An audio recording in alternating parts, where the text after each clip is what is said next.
Estamos en la 10ª edición del evento Data Center Dynamics Spain con Carlos Lecuona, ingeniero de control y de software de ITER.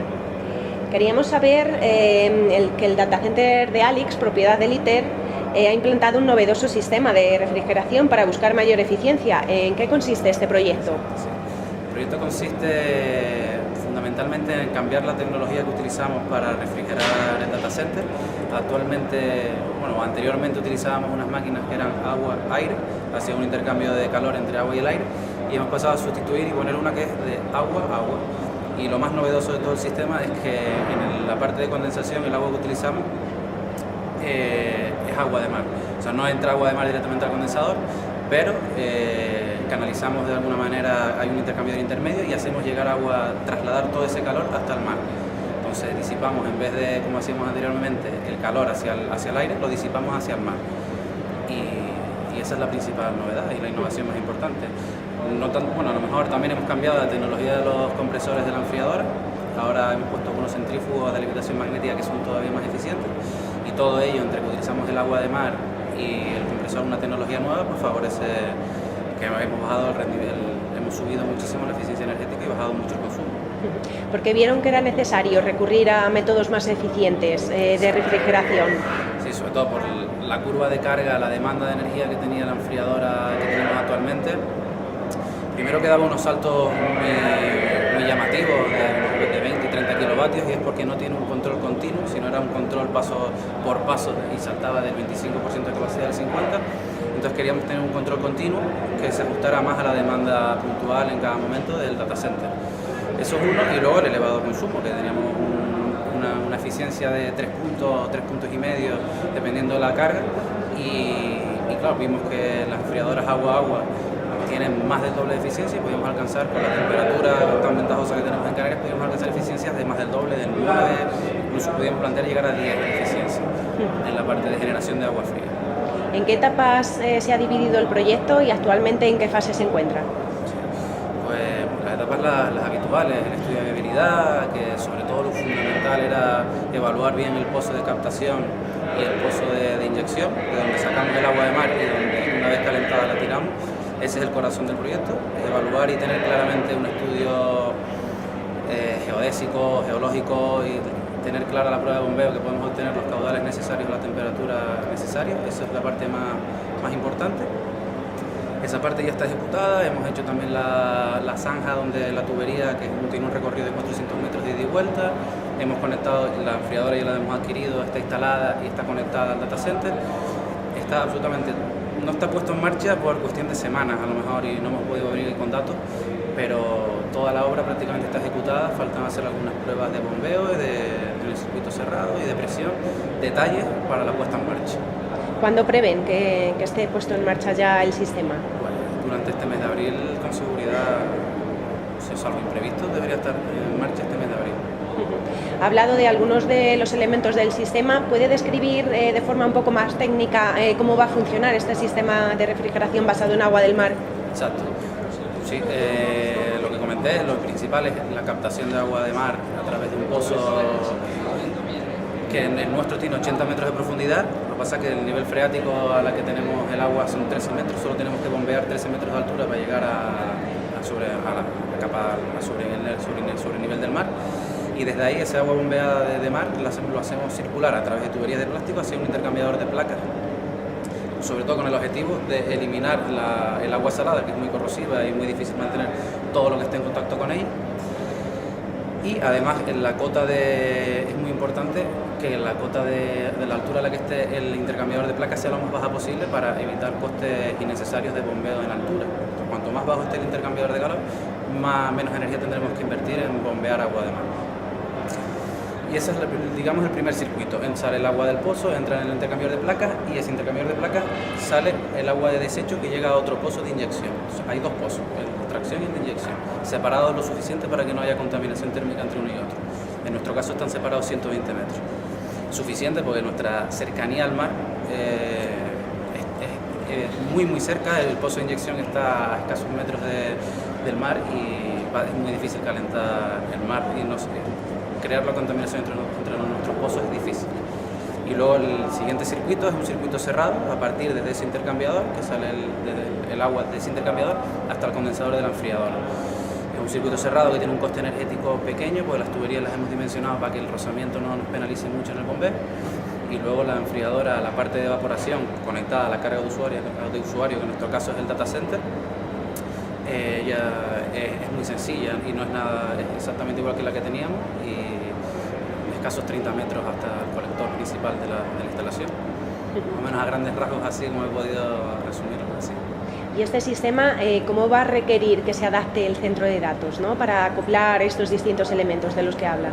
A nivel de la infraestructura del centro de datos, no va a haber ningún, lo único son las tuberías del circuito cerrado, que son de 400 metros de ida y 400 metros de longitud, pues la entrada de esas tuberías, y luego el circuito de refrigeración de la parte del evaporador es exactamente igual que la misma enfriadora que ya tenemos.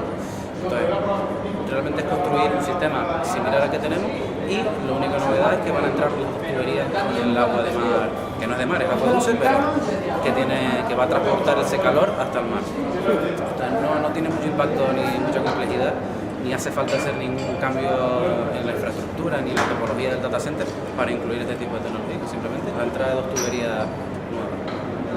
Y ha comentado que todavía no se ha puesto totalmente en marcha, pero ¿tienen alguna previsión del ahorro energético, económico que va a suponer este sistema? Sí, la tenemos, y el mayor ahorro se va a producir en el compresor de la máquina enfriadora nueva. El que tenemos ahora es un rendimiento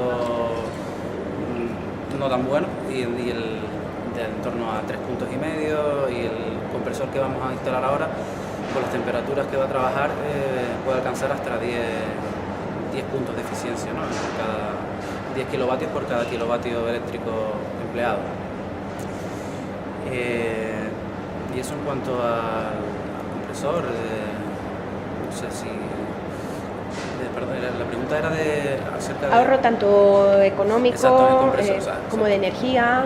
En el compresor, el ahorro en el compresor, y son fundamentalmente lo que comentaba, son esos rangos de eficiencia, que al final son un 60% de ahorro económico a baja carga, o sea, es decir, es un gran porcentaje de ahorro, pero sobre no tanta masa de dinero o de energía que ahorrar, pues 60% de la mitad.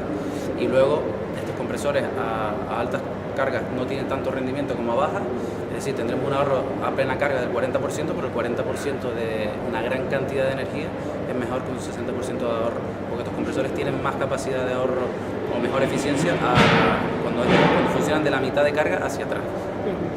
Entonces, el ahorro estimado es entre el 60% a media carga y el 40% a plena carga.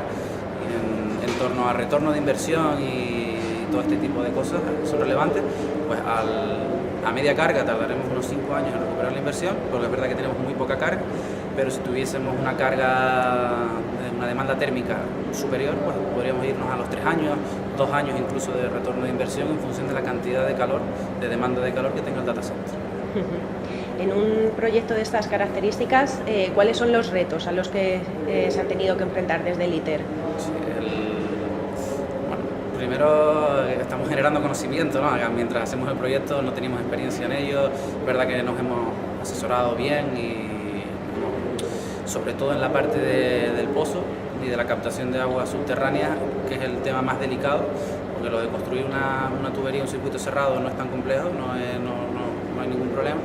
Pero sí es verdad que cuando construyes un pozo no tienes la certeza de que vaya a darte la capacidad, no sabes la profundidad exacta hasta que no lo hagas una cata y hagas la prueba de bombeo. En nuestro caso teníamos la suerte de que ya teníamos un pozo construido para una desaladora, hicimos la prueba de bombeo y era óptimo, y también teníamos construido el pozo de inyección, porque la desaladora, el agua de rechazo desechable iba a otro pozo. Entonces hicimos las pruebas pertinentes de bombeo y fue suficiente. Lo único, la mayor complejidad de todo este sistema es la construcción del pozo y el ensayo de bombeo que sea el adecuado y el suficiente.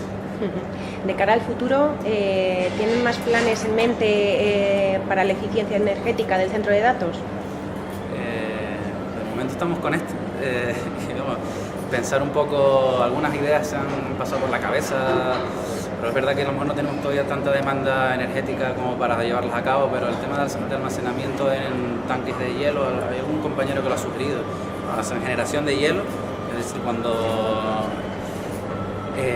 nosotros cuando tenemos la parte de consumo de data centers así con energías renovables, cuando tenemos exceso de demanda de producción de energía renovable o tenemos baja la carga de computación y podemos hacer un aprovechamiento de esa energía renovable, pues lo queríamos hacer a través de la generación de hielo y almacenamiento en tanques de hielo, y para luego parar la enfriadora completamente y hacer el aprovechamiento térmico de ese hielo. Eso es alguna idea que, bueno, que simplemente ha sonado, no es, ni siquiera se ha llegado a estudiar realmente, porque las enfriadoras deberían de trabajar con el agua glicolada o un agua especial para poder bajar a menos de 0 grados sin que se haya problemas de congelación. Todo ese tema no lo hemos estudiado, pero bueno, es algo que ha sonado. Y luego todo tipo de trabajos relacionados con la mejora de eficiencia, instalación de más renovables, todo eso seguro. Somos un instituto que ya tenemos experiencia en eso, seguro que ampliar la capacidad de satisfacer la demanda a través de energía renovable.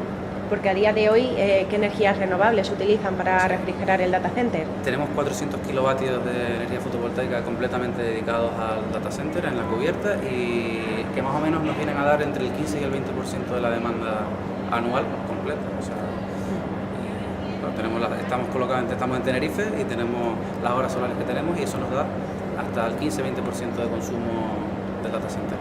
Muy bien. Pues Carlos, muchas gracias por la participación en el evento y en esta entrevista. Gracias. Gracias.